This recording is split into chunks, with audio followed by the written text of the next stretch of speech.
아, 내가 평생 노력해도 안 되는 게 있구나. 내가 그냥 의지만 가지고는 안 되는 건 솔직히 되게 많이 시리에 빠졌어요. 그리고 직업의 세계는 광범위하잖아요. 그쵸. 그렇기 때문에 몰라서 못한 경우가 있다는 거죠. 맞아. 우리 이혜진 원장님 같은 전문가를 통해서 파악을 한 다음에 좀 자유롭게 직업을 탐구하면서 정해지면 거기서 역량 발휘하면 된다.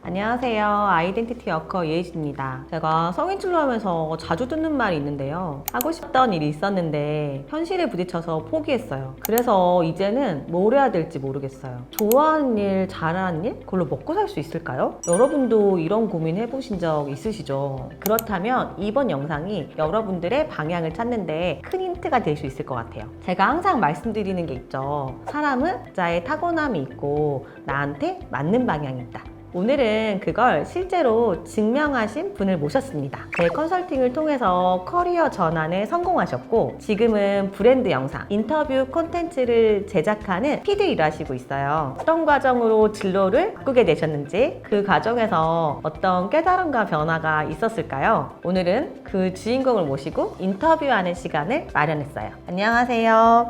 자룡님, 간단한 자기소개 부탁드립니다. 안녕하세요. 저는 콘텐츠 마케터이자 영상 PD로 활동하고 있는 조자룡이라고 하고요. 제가 예전에는 중국어 통번역사로 활동했는데 사실 진로에 대해서 굉장히 고민이 있었던 적이 있어요. 또 여러 가지 장벽에 부딪히고 그러면서 우리 이혜진 원장님을 제가 알게 돼서 한 2회 정도 집중적인 컨설팅을 받았고 다른 분야에서도 재능을 충분히 발휘할 수 있겠다는 생각이 들어가지고 실제로 되게 성공적으로 이렇게 전환이 이뤘거든요. 그래가지고 이 자리에 좀 영광스럽게 나오게 됐습니다. 반갑습니다. 원래는 꿈이 통번역사였다고 들었어요. 왜 그런 꿈을 가지게 되셨는지 한번 자세하게 얘기 한번 부탁드립니다. 제가 막 공부를 잘하는 스타일이 아니었어요. 그런데 고등학교 1학년 때 제 되게 인생 책인 앤서니 라빈스의 내 안에 있는 거인을 깨워라를 봤거든요. 그러면서 공부를 하기 시작했는데 평균이 한 20점 오르는 거예요. 공부를 하면 잘할 수 있겠다는 생각이 들었고 또 그때 유독 잘하던 과목이 일본어였거든요.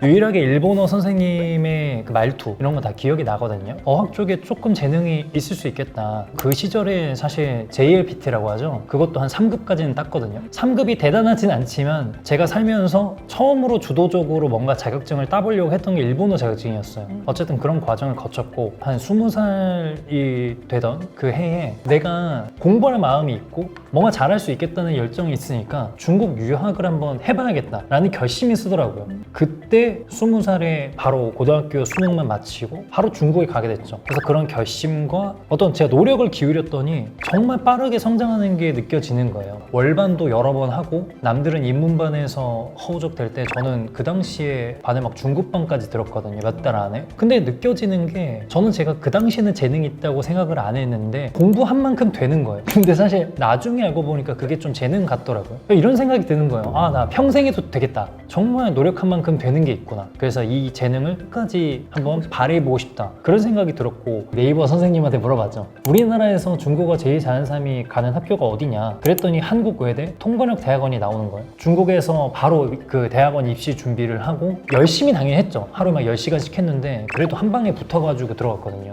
근데 이게 아이덴티티 워커 또 책을 보면은 그 나오잖아요. 이게 보면은 리얼 서바이벌 단계에 들어가면 다르잖아요. 그러니까 돈을 받는 단계가 되니까 많이 다르더라고요. 내가 하고 싶은 거는 중국어 통번역이었고 중국어만 하고 싶었는데 세상은 이것저것 다 시키더라고.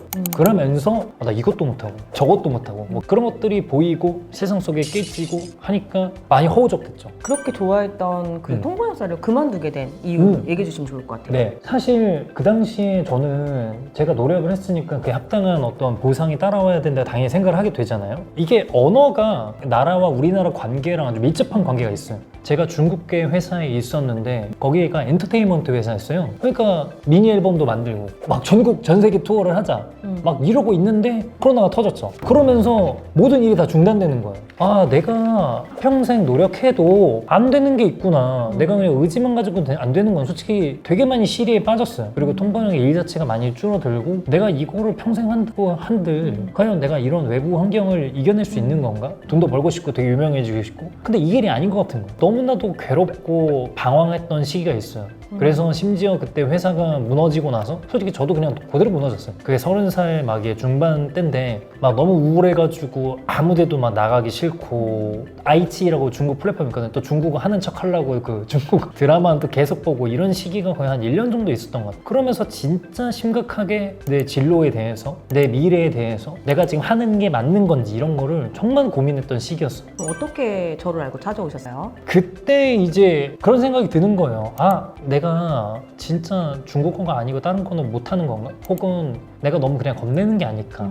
그러면서 수소문을 했죠. 아는 심리 상담가 분이 있었는데 그분이 진로에 관해서는 우리 이혜진 원장님이 유명하다라는 걸 알려주셨고 제가 그래서 또 책도 있어가지고 한번 보게 되고 아, 이분이면 믿을만 하겠다 해가지고 이렇게 제가 찾아오게 됐습니다. 그 과정에서 제가 들은 것대로 좀 이렇게 실천하면서 좀 나아진 것 같아요. 그래서 오히려 그때 제가 진로를 마케팅 쪽으로 전환을 했던 걸로 알고 있어요. 바로 또 어떻게 그거를 사용하셔가지고 그런 걸 믿고 묵직한 회사에 또 바로 또 들어가시고 거기서 또 인정도 받으신 걸로 알고 있는데 그 내용 좀 살짝 들려주실까요? 모든 것은 다 언어에 기반을 한 거고 그것을 어떤 방향으로 쓰냐만 다를 뿐이다. 맞아. 어쨌든 저는 좀 그런 솔루션 그러면서 저한테 아, 언어에 대한 감각이 있는 거니까 이것을 내가 사용하는 방향만 바꾸면 충분히 직업적으로 돌파구가 있겠다라는 또 어떤 그런 확신을 주셔가지고 그 당시에 되게 유명했던 자기개발 업체 박사님 마인드 코칭이라는 데를 지원하게 됐어요. 그러면서 거기서 본격적으로 마케팅 관련 업무 또 행정 관련 업무를 했는데 사실 거기서 굉장히 제가 열과 혼을 다했더니 1년 만에 연봉이 한 2배 올랐거든요. 그리고 거기서 제가 올려달라는 적을 한 번도 한 적이 없는데 계속 올라갔어요. 최고 대우를 받고 또 그 당시에 사람만 한 몇천 명을 만난 것 같아요. 오프라인에서 온라인에서 포함하면 훨씬 더 많고 그 당시에 제가 완전 중국어를 안 썼음에도 불구하고 사람을 잘 상대할 수 있다는 걸 깨닫게 된 계기가 됐죠. 가족님한테 가장 또 많이 보였던 능력이 공간 처리 능력이라고 해서요. 그게 뭐냐면은 미리 어떤 사건을 예견하고 준비하는 거예요. 그러다 보니까 본인 스스로는 쉽게 얘기하지만 통화했던 거 보면 진짜 일이 너무 많다. 하루하루 준비를 진짜 되게 철저하게 하느라고 못 쉰다. 야근도 많이 한다 이런 얘기 들었거든요. 근데 그때 어떤 모습이었냐면 진짜 내가 새롭게 뭔가를 지금 하고 있는데 너무 잘 맞는 옷을 딱 맡고 있다는 느낌이 저는 되게 들었고 인정받고 연봉도 올렸다는 얘기 들었을 때 아, 너무 당연한 결과다. 뭐 진짜 이렇게 열심히 하는데 되겠지라고 하고 또 이렇게 몸도 되게 좋아 보이시잖아요. 보면은 운동 능력이랑 또 완벽주의도 같이 갖고 있어서 아마 일할 때 이렇게 표현하셨지만 진짜 완벽하게 뭔가를 처리하려고 공부도 진짜 많이 하셨을 거고 자기개발도 많이 하셨을 것 같아요. 사실 대한민국이 자기개발 열풍이잖아요. 그러다 보니까 이 자기개발 상품, 서비스 파는 업체들, 사는 분들도 정말 많다는 거 알아요. 저도 어떻게 보면 거기서 그 정상급을 이렇게 하는 분하고 함께 일한 건데 물론 그런 것을 하는 게 나쁜 건 아닙니다. 근데 여기서 간과하면 안 되는 게 네. 자신의 재능이 무엇인지 타고난 영역이 무엇인지를 파악한 상태로 그런 투자를 하는 게 더 바람직하다는 거죠. 만약 그런 노력이 없이 그냥 무턱대고 나 성공하고 싶으니까 1,000만 원 드릴 테니까 나 성공시켜 주세요 하면은 그거 누가 와도 안 되는 거예요. 그런 분들도 있어요? 있죠. 아, 그럼 인생을 바꾸고 싶잖아요. 네. 그러면 내가 당신한테 500만 원, 1,000만 원 드릴 테니까 바꿔줘. 근데 보자고요. 제가 키가 150이라고 해봅시다. 마이클 조던한테 제가 10억 준다고 해서 NBA 나 갈 수 있냐고 물어보면은 마이클 조던 형님도 불가능하다 할 거예요. 일단 키가 150인 걸 무시하는 게 아니라 다른 재능도 없을 가능성이 높다는 거죠. 그렇기 때문에 기본적으로 내가 누군지 내 재능이 어디까지인지 대략적으로라도 나를 파악한 상태에서 자기 개발을 하는 게 훨씬 유리하다는 거죠.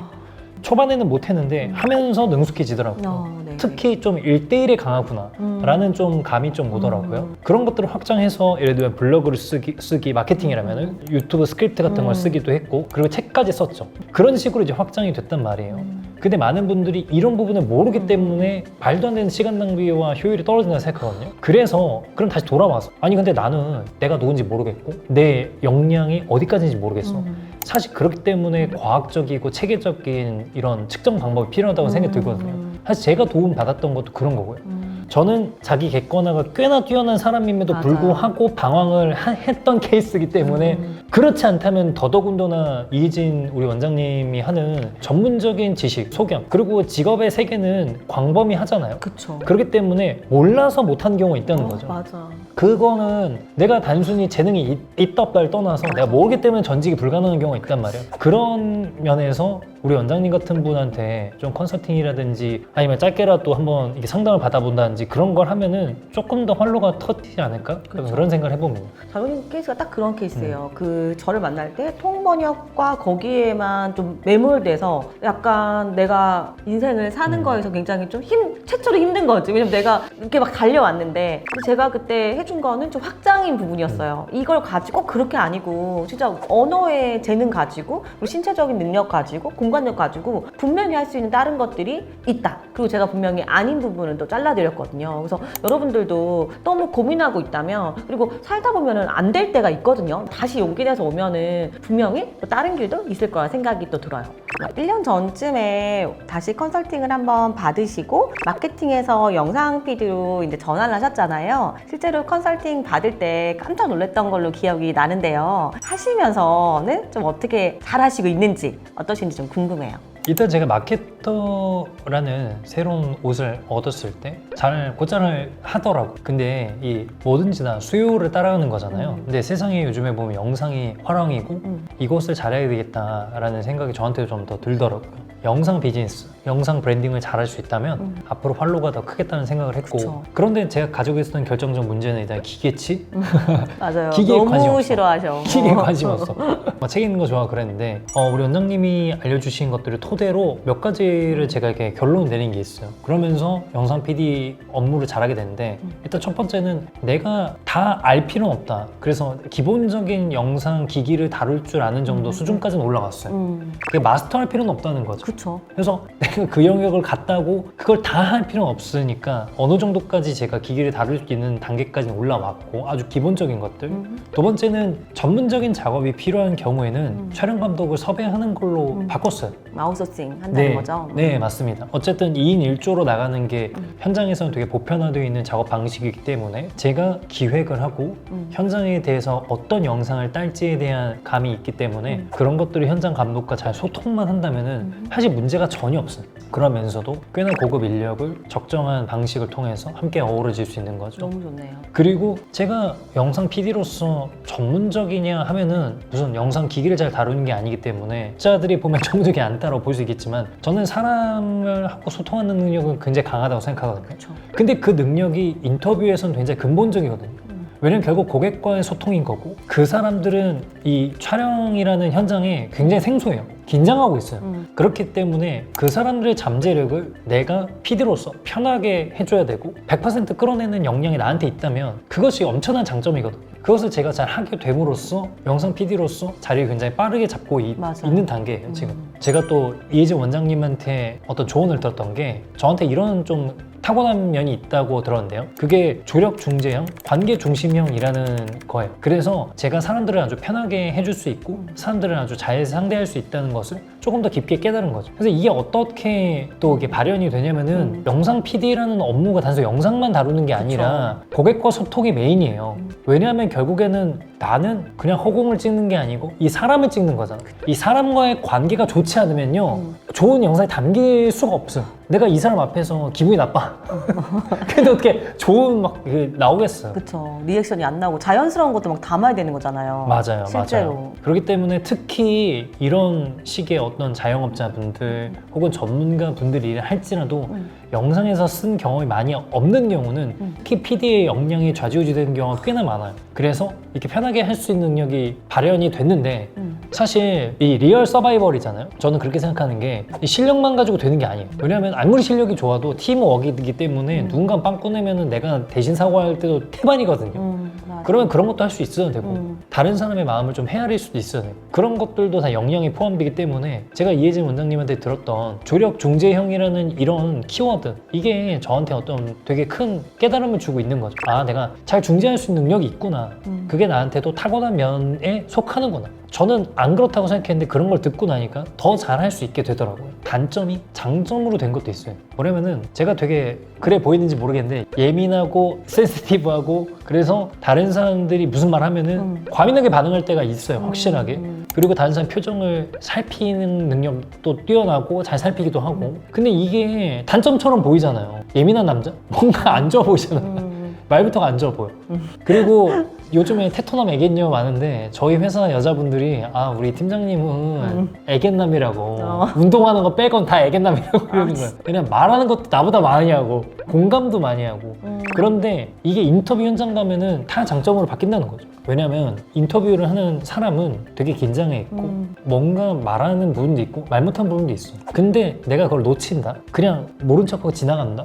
그렇게 되면은 나중에 더 큰 문제들이 생깁니다. 그리고 고객의 불만족으로 이어질 수 있어요. 예민한 촉으로 그런 걸 알아내야 되는데 그 예민함이라는 거는 타고난 나의 특성이기 때문에 오히려 더 잘 발휘될 수 있다는 거죠. 그쵸. 그래서 많은 사람들이 무턱대고 단점으로 보는 것들도 어떤 환경에 가면은 아주 뚜렷한 장점일 수 있어요. 그래서 이런 컨설팅을 통해서 아 점이라고 불렸던 것들을 이렇게 활용하면 되겠구나 라고 하면요 오히려 더 편하게 살 수 있다는 생각이 듭니다. 그래서 내가 잘할 수 있고 사람들이 원하는 것을 내가 서비스만 잘할 수 있다면은 사실 먹고 사는데 전혀 지장이 없거든요. 없어. 타고난 영역이 있다는 걸 믿고 거기서 내가 얼마간의 경제 생활을 영위할 정도로 커리어를 쌓고 하는 거는 제가 볼 때는 충분하거든요. 그게 완전 S급이 아니다 할지라도 충분히 행복감을 찾을 수 있다. 저는 좀 그렇게 좀 하면 좋겠다는 생각이 들어요. 결국에 초중고 때부터 너무 공부하다 보니까 그때부터 내가 못난 사람이라고 생각을 하고 자기가 타고난 걸 찾으면 막 그런 게 돈을 못 벌 수 있다고 생각하지만 요즘엔 정말 개인화되고 충분히 본인이 먹고 사는 거 그리고 행복하게 사는 거에서는 타고난 많은 것밖에 중요한 게 없다고 생각이 조금 드네요. 본인과 비슷한 고민을 하고 있을 30대 중반에 아니면 초반에 그런 좀 진로에서 혼란을 겪고 있는 분들에게 선배로서 진솔하게 한마디 해주시고 마무리하면 좋을 것 같습니다. 저는 내가 어떤 전공, 특정 직업에 너무 얽매이지 않았으면 좋겠다는 생각을 해요. 내가 타고난 영역이 분명히 있을 거예요. 어떤 역량, 능력적으로나 적성적으로나 네. 기호적으로 분명히 있다는 거죠. 하지만 그것이 표현될 때 난 무조건 죽었다 깨어나도 무조건 이 것만 해야 돼, 이 직업만 해야 돼.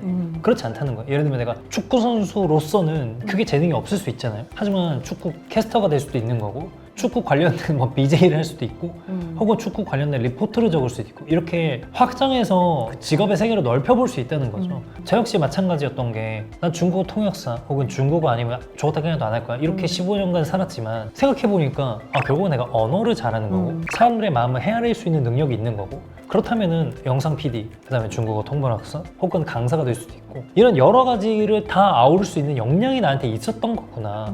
그러면은 직업을 고를 때 좀 더 편하게 할 수 있을 것 같아요. 내 타고난 면을 10분 발휘할 수 있도록 새롭게 나아가야 된다. 그것이 새로운 형태로 직업을 불릴지라도. 그래서 거기를 나랑 너무 정체성을 다 똑같다고 해요. 저는 그래서 힘들었던 게 중국어가 나고 내가 중국어였어요. 약간 화투가 내고 화투가 나인 것처럼 타짜 같은 마인드랄까? 그렇게 생각 많이 하죠. 맞아요. 그것만 보고 가니까. 맞아요. 그냥 중국어가 나야. 그냥 내가 중국어야. 그래서 저는 AK 중국어 천재. 저는 항상 저 그렇게 불렀거든요. 근데 그러면 그게 무너지고 난 나는 뭔가 그치. 아무것도 없는 껍데기인 거예요. 근데 알고 보니까 그게 아니라는 그 거죠. 안에 또 새로운 가능성이 있었던 거죠. 맞아요. 지금 이 시대는 더더욱 저는 혼란기일 수 있다고 생각해요. 누구한테는 황금기일 수도 있지만 누군가한테 내 직업이 사라지면 어떡해. 그래서 너무 그럴 게 없다. 우리 이혜진 원장님 같은 전문가를 통해서 파악을 한 다음에 좀 자유롭게 직업을 탐구하면서 정해지면 거기서 역량 발휘하면 된다. 통번역에서 진짜 어려웠지만 마케팅으로 이직을 하셨고 또 거기서 또 한 번에 또 발전을 하셨던 PD님이 또 되셨어요. 진짜 내가 끝이 아니다 알려드리고 싶어서 이렇게 이 자리에 모시게 됐고요. 마지막으로 하고 싶은 말 있으면 해주시고 인터뷰 마치겠습니다. 일단 뭐 제가 유명한 사람이 아니잖아요. 그리고 그렇기 때문에 이런 또 우리 원장님의 채널에 나온다는 것에는 약간 부담이 있었지만 어떻게 보면은 또 원장님을 통해서 성장을 했기 때문에 또 많은 분들한테 도움이 될 수 있을 거라는 확신이 들어서 나오게 돼서 정말 영광이었고 정말 좋은 시간이 좀 되었던 것 같아요. 특히 요즘은 어떤 난 직업만 할 거야 라기보다 특히 AI 시대가 도래했잖아요. 이런 새로운 툴이 도래하고 어떤 새로운 판이 깔렸을 때 더 중요한 건 내가 누구냐인 거거든요. 타고난 강점을 아는 게 정말 중요한데요. 의외로 사람들은 자신을 되게 피상적으로 알아요. 자기를 아는 것 같지만 자기를 아는 게 아니라 주변 사람들이 들려주는 나, 엄마가 말하는 나, 뭐 사회가 말하는 나라 하는데 그 사람들은 다 이해관계가 있잖아요.